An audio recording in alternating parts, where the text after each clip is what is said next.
You're with The Capitalist Sage, a twice-a-month podcast that seeks out entrepreneurs and experts that speak to the real-world life of doing business for their sage advice. Now, with your hosts, Karl Barham and Rico Figliolini.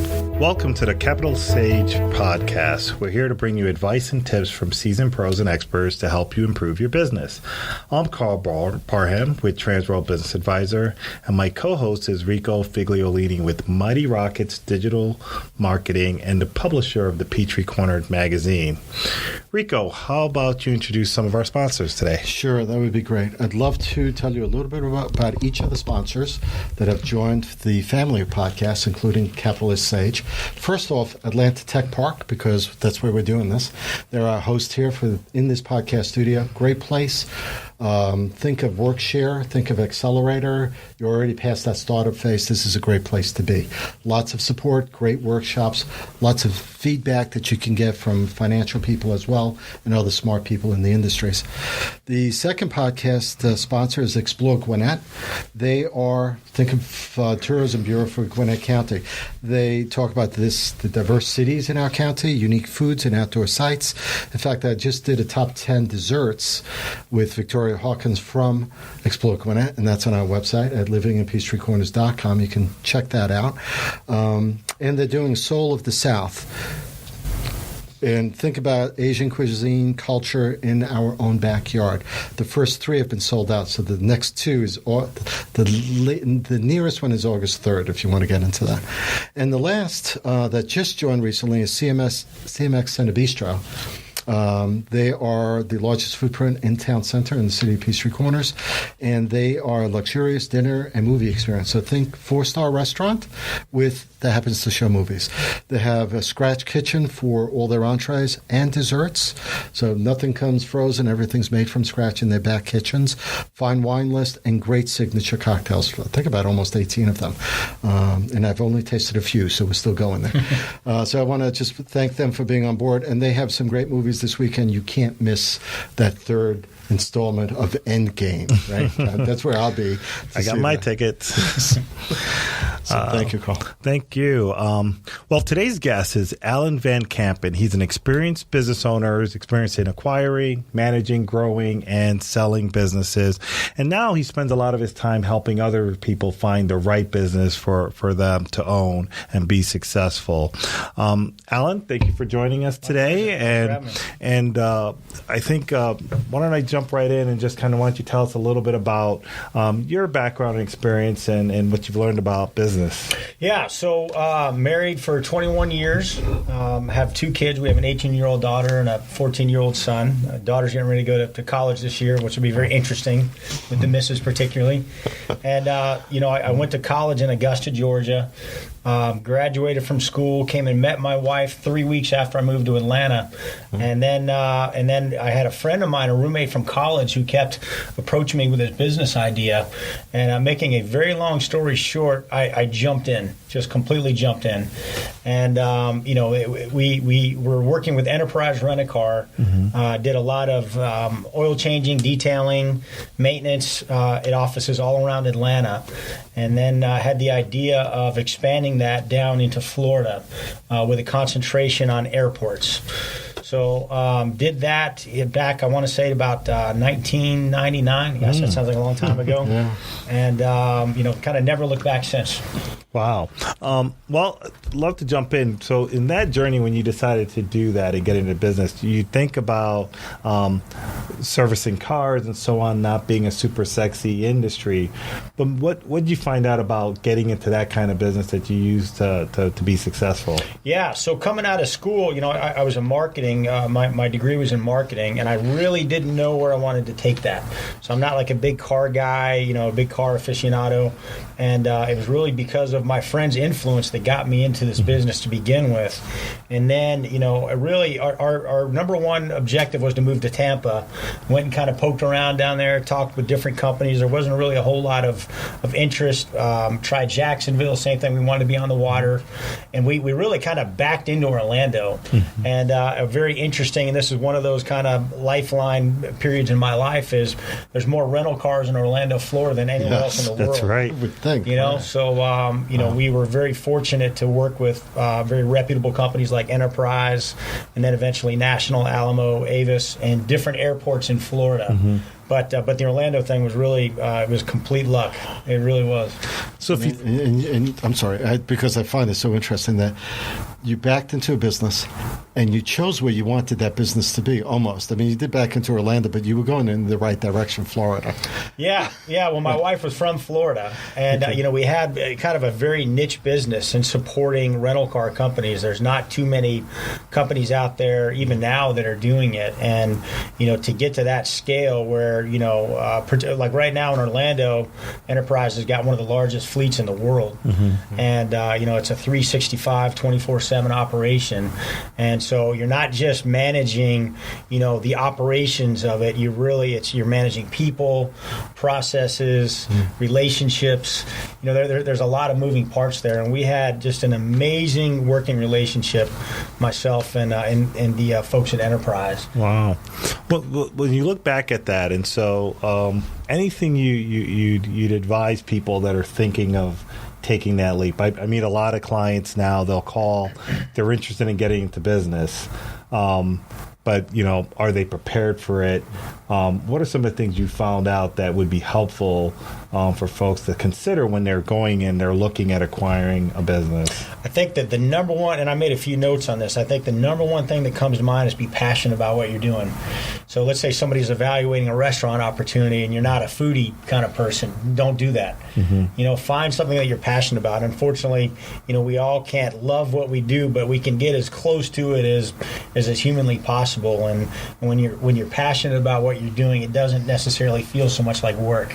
You have a lot more energy. It's not, it's not a 9 to 5. It becomes kind of very consuming. Mm-hmm. So, even when I'm not working, I'm thinking about work to this day. And if you enjoy what you do, you're gonna have a happier life, I think, in short. So a couple of the other things I notated here is, kind of evaluating business opportunities is try to get synced up with a mentor. Mm-hmm. Somebody that has been there, done that, can offer you some guidance. In retrospect, I didn't necessarily have that person, but I've kind of learned along the way, particularly meeting folks like yourself and many of the other people that I meet on a daily basis is, in retrospect, I would have found a mentor, somebody to really help guide me. Thirdly, I would say find a niche opportunity if there's one that exists. And kind of a funny story, the first car wash I built, a lot of my career was in car washes in Florida and Georgia. The first one I built, first of all, I'm all in on this thing. Everything I own is in on this car wash. And at the last minute, I decided that I wanted to find something a little bit different to help, differentiate ourselves from the competition. So I decided to put a TCBY yogurt in the lobby. And and the funny part of the story is I had one employee, and it was my mother. And she was a train wreck. Loved her to death, but she'd come in at 11 and 11:20. She's like, "Honey, I'm ready to go to lunch." I'm like, "Mom, good Lord," she'd be gone for an hour and a half, and it was just, it was a very. And the whole reason I did that was I wanted to, if you bought a higher level car washes, just kind of really do giveaways on the yogurt. But that was, I could tell you 100 different stories about that experience. But I would say niche opportunities also would be a recommendation of mine. That's one of the things that I notice when folks are approaching, they really don't have an idea what they're passionate about. If they worked in corporate America or they might have worked in a family business, they didn't take time to figure out what do they enjoy doing. Yeah. But they're looking for a business based on whether it's financial numbers or what they think is popular, and not realizing that they may not enjoy the day-to-day of that business. So that part about finding a mentor I find to be really valuable. I'll even suggest to folks that, especially if they want to go into a restaurant business, I said, if you haven't worked in the business, I just suggest one simple thing. Yeah. Spend 4 weeks, that's it, 4 weekends with your day job. Go work Friday, Saturday, Sunday in a restaurant. Volunteer. Find somebody, get a part-time shift. At the end of the 4 weeks, if you still want to purchase a restaurant, let's talk. It's funny. When I was a kid, I worked for a printing company and did the same exact thing. I was going to buy a franchise. Back then, it was Minuteman franchise. And I decided to go to work for the local one. Minuteman Press. Minuteman Press. So, Right. so the CEO of the company I work for now, his father started that company. No way, really? Yeah. Roy Titus. I tried that for 3 months. Now, it was great business, and the one thing they taught you is you need to be the manager of the business, not the worker in the business. But after working there for, I think it was less than 3 months, it was about 2 months, I decided that was not the industry for me. Yeah. But it was a good thing to be able to try that out, because otherwise I might have went a whole hog into it. It wasn't a lot of money to invest in a franchise, and then realized a year later, that's not what I want to do. Yeah. So just kind of expanding upon what both of y'all are saying, I think another real key is going to be is and both of y'all have said this in different ways, is really understand what you're doing. Like, instead of sitting in the office shuffling papers, I would go out there. I mean, I'd vacuum cars, I'd prep cars, was in the equipment room. Like, I knew the car wash business inside and out. And I think that's very important. And then the other thing I would add to that is treating people the right way, treating people with respect, and valuing, their time there. They've got a lot of different options. And I think when you treat people with respect, you do the right thing, provide a great good or service, that the money will just be a byproduct of how you treat people. It's amazing you mentioned that, because treating people with respect, if I'm not mistaken, is free. It doesn't cost anything. People spend fancy dollars on marketing, reputation management, all that. But that simple concept of treating people, and some people, they have difficulties doing that for whatever reason, but they go into a service-related industry or any industry that really depends on delivering good customer service, and they tend to struggle. So I suggest people that go down that path, if you know that about yourself, or if people might have hinted, you might want to partner up or bring people in that could help deliver that level of service to your customers. It's a great point. Everybody I meet, I always ask them, think of who's the company with the highest level of customer service, and I'll ask this to both you guys. What would be your answer to that? Chick-fil-A. Chick-fil-A, absolutely, without a doubt. Yeah. It's my pleasure, and customer service it's not hard. Just thanking people. Appreciate you. Thanks for coming in, and it served me well. And I think if people evaluating a business opportunity can look internally and say, look, customer service, I'm passionate about it. Treating people the right way, not taking shortcuts. It will serve them extremely well. I wonder if when people are looking at, are there certain types of businesses that you find people need to have certain talents or skills for to be successful in? Some that might be more sales focused, some that might be more, attention to detail. What advice do you give for folks when they're trying to find the right fit? Yeah, I think a couple things there. I think you've got to, again, look internally. And, some folks are cut out to run and operate businesses, and frankly, some are not. And I think that, one of the things I've seen over the years, kind of common denominator is you've got really one of two things. You've got somebody that there's some kind of a system or a process in place. They follow that to a T. Typically those systems and processes, like franchising, for example, there's a long, strong track record in franchising. Not every franchisee is successful, but most times it's because they've not followed a system or a process 100% to a T. They start kind of figuring things out on their own and kind of taking lefts and rights when they should be staying the straight and narrow. So I would say, identifying some kind of a system or a process is incredibly important. And I would follow that up by saying, you've got to have the work ethic. That is the number one thing I would say, has been any success I've had and other successful people that I've met and worked with is, frankly, they outwork other people, and so I would caution anybody that is evaluating, owning your own business. It sounds glamorous and there's a lot of wonderful things that come along with that, but the backbone or the root of any success with that is going to be his or her work ethic. When you look back on, you've spent time building businesses and then you've exited or sold those businesses. When you look back, what's some of the things that is most satisfying for you going through that experience from beginning to end? Yeah, it's interesting because in the position I'm in now, I'm responsible for franchise sales for the Southeast for two of our fantastic brands, and I meet with people every day that are evaluating business opportunities, and also people looking to sell their businesses, which is right in line with what you're doing now. When people start a business, it's very similar to taking a baby and just kind of embracing that and loving that baby, and just like you're loving your business and watching it grow and really develop into something amazing. There's a lady that one of our franchisees with Transworld is working with now, who has owned her own business for 35 years. Approached our franchisee about selling, and I won't mention the type of business it is, but all of a sudden now that she's ready to sell, she's scared to death, because it's like turning her baby loose into the wild, right? And so I would say it becomes very personal. Business ownership, and but it's so rewarding, and that to take something and grow it and build it, and then hopefully pass that along that to somebody else who would be a good steward of your baby to a degree is incredibly rewarding. I also notice in a lot of communities here in Peachtree Corners, and if you go around the metro city of Atlanta, or cities all around, you see business owners in the middle of giving, community, helping make thriving communities. As a bit, it's one of the critical areas that they can impact their communities, and sometimes we don't hear a lot about all the work that they do. Did you find that being part of your experience, your ability to impact the community? Oh, 100%. We were always so involved with the community. I could list 35 different things that we've done, but, business alliances, a lot of charitable efforts. We would get approached almost on a daily basis with, different causes, and you can't necessarily support all of them, but we certainly did everything that we could. But, part of our, any success or growth that we ever had with any of the businesses I owned are, becoming very involved in local communities, advertising at the ballparks, and, with the company I work for now, United Franchise Group, it's one of the staples of building a business is becoming very involved in your local community.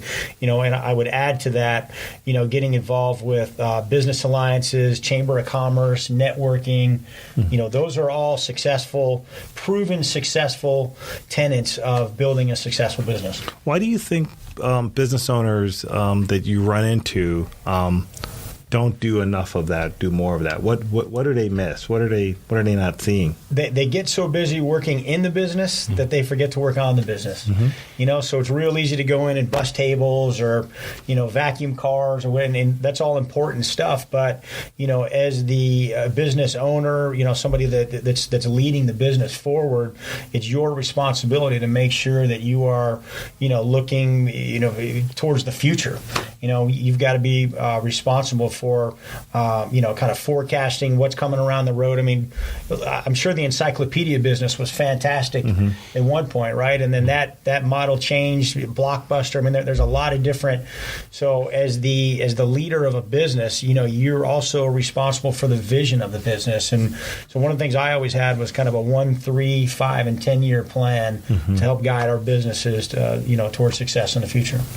Do you also find couples coming into, it's one thing talking about one entrepreneur, male or female, but do you find couples coming into businesses where you feel maybe that's a good thing or that's a bad thing? I mean, what's your impression on that? Do you find that happening? Well, my personal impression, my wife will get a kick out of this, is I personally like to keep it church and state, right? But that's just kind of a little running joke that my wife and I have. But I work with a lot of amazing couples. Karl and his wife, for example, are in the business together, and I could give you 5 other examples of that. And again, when you're spending so many times we go into work and we come into an office somewhere like here or wherever else, and you're away, and the wife or the husband is home with the kids all day, and to be able to kind of bring that together and build something together can be amazingly rewarding on so many different levels. So, I see it every day. I work with husband and wife teams every day. And again, I think, part of the challenge that folks have is identifying an opportunity where, they can find something where they can, work in a business and grow it together. And, there's certainly businesses like that out there. And that's where, folks like Karl and his wife, Ann, come into play, along with, our other Transworld franchisees and helping kind of guide. I mean, we have so many different businesses for sale that could be conducive to a husband and wife team. Yeah, and I would add to that, one of the things that I know more people are starting to think about if you're raising kids, seeing parents and family members running their own businesses. Mm-hmm. A lot of the education system, there's a career planning office, and it sets you up to get a job somewhere at a corporation.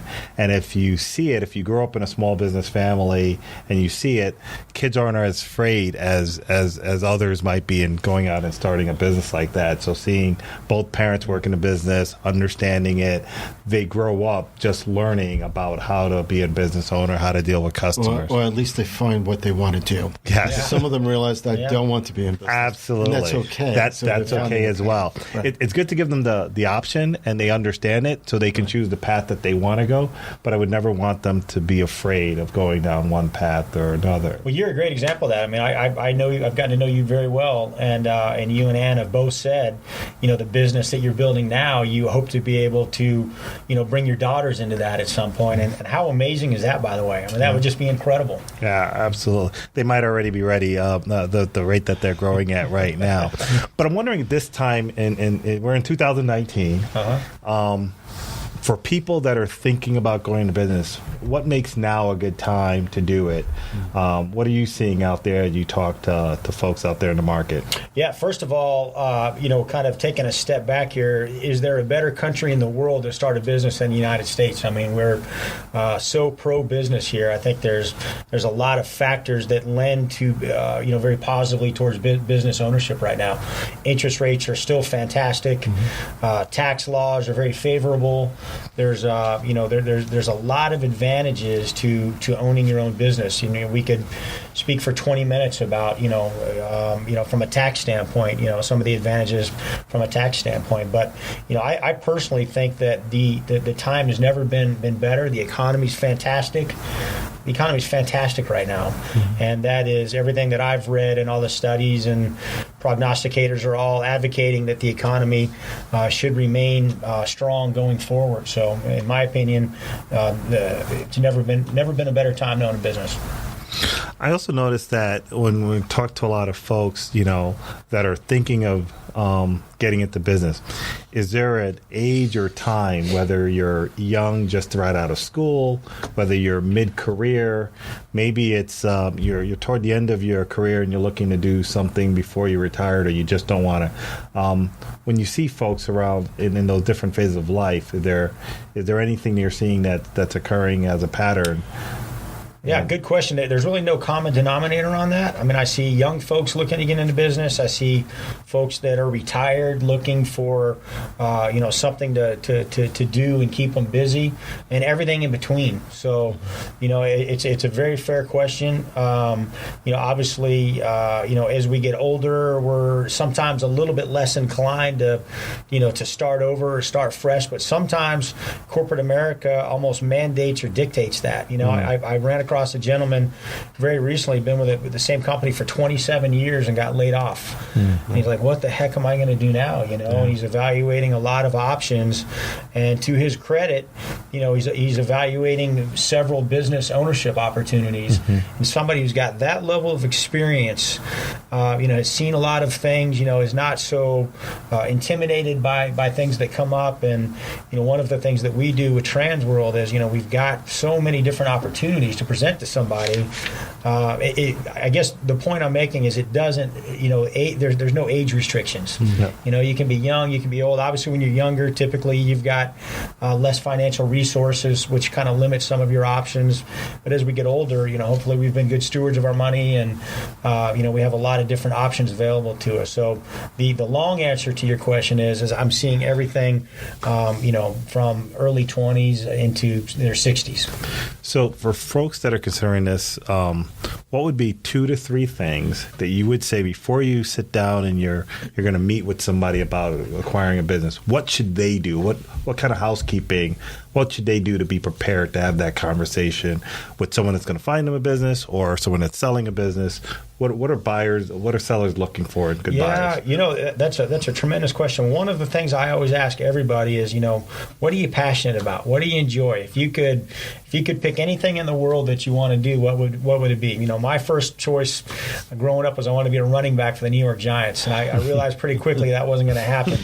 So, there are some limitations, of course, but I ask everybody the same thing. If you could draw anything up, what would that look like? And then, again, we've got 9 different franchises with United Franchise Group. I'm okay telling somebody I don't think that we have something that's a good fit for you, but there's a lot of folks that I work with who have got a lot of other options, and be happy to get you in touch with them. But I think the number one thing is you've got to identify what it is that you're passionate about. Got it. Cool.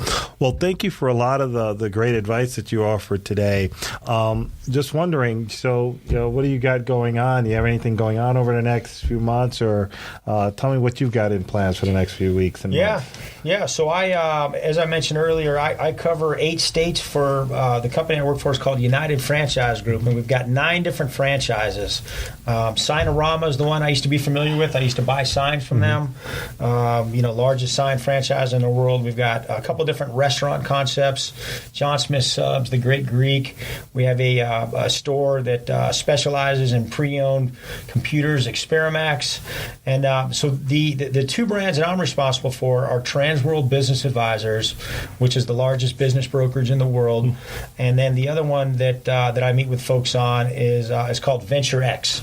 And that is a co-working shared office space franchise. So that's a very large movement right now in the office space is it used to be, like our fathers would commute back and forth every day, sit in their office or the cube in an hour both ways. And then it got to be where folks were working from home. And what employers were finding is, less productive employees, less happy employees are missing water cooler talk. And then so now the movement is, and it's here to stay, is this co-working where, we've got everything from private offices of different sizes, cubicles, just like we're sitting in here today at Technology Park. And the largest commercial brokers in the world are advocating right now that co-working represents 3% of all the available office space, and they're all suggesting in the next 10 years that'll get up over 30 to 35%. So, a lot of advantages there, like you may be the general contractor, you're the insurance guy, I'm the sound guy, whatever it is, we all start doing work together is what we're finding. And so I'm able to meet, that is a brand, that is a franchise that is growing significantly for us. It's one of our fastest growing franchises. So I meet with folks all throughout the Southeast that are evaluating the Transworld and the Venture X franchises. Okay. Well, thank you very much. I want to thank Alan Van Campen from the United Franchise Group for joining us today, telling us a little bit about his experience. And what I'd say to all those folks out there listening, it's time to take action. If you're thinking about it, have a conversation, get some of those mentors, start figuring out what you're passionate about, and then go out there and take a look at the options that are available to you. I'd like to thank Atlanta Tech Park at Peachtree Corners for hosting the Capital A Sage podcast. And again, we want to also thank our sponsors. Cine Bistro is a great place to go out for dinner. And also Explore Gwinnett is another one of our sponsors that we'd like to thank as well. And we have why don't you tell them about Karl? Oh, that's right. And Ann. That's right. That's true. If you do want to reach and have a conversation about your options around business ownership, Transworld, Transworld Business Advisor of Atlanta Peachtree, feel free to reach out to Karl and Ann. It's Barham at tworld.com you can reach. And if you have any needs in the digital media space and or interested in being a participant in the wonderful Peachtree Corners magazine, please reach out to Rico Figliolini. Right. You can find information on Peachtree Corners magazine at livinginpeachtreecorners.com. I'm a creative director and social media strategist, so you can find me at LinkedIn. Just look up Rico Figliolini. Hard to spell, but mightyrockets.com is a little easier. So anything that has to deal with strategy and social media, get content online, Facebook, any of the social platforms, as well as dealing with video videography. Absolutely.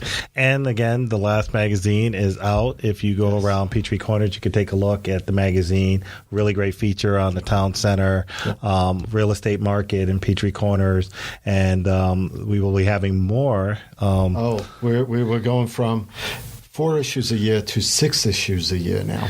So we've expanded it because of the reception that we've gotten. It's just been unbelievable. Fantastic. So we're going 6 issues a year for print. That is like in a dying industry. Talk about dying industries. Yeah. That is actually going really well. And we're in 18,000 mailboxes every other month now. This is the way it's going to be. Fabulous. So I want to thank you for listening to the Capitalist Sage podcast. We'll continue to bring you episodes talking about different business ideas, help inspire you to get into business, help you improve your businesses, make more money, and help you find a good way to enjoy your life as a business owner. Thank you very much, Karl Barham. Take care. This has been the Capitalist Sage with Karl Barham and Rico Figliolini, the twice-a-month podcast with entrepreneurs and business experts. We hope you enjoyed this episode. Want more? Visit our website at capitalistsagepodcast.com.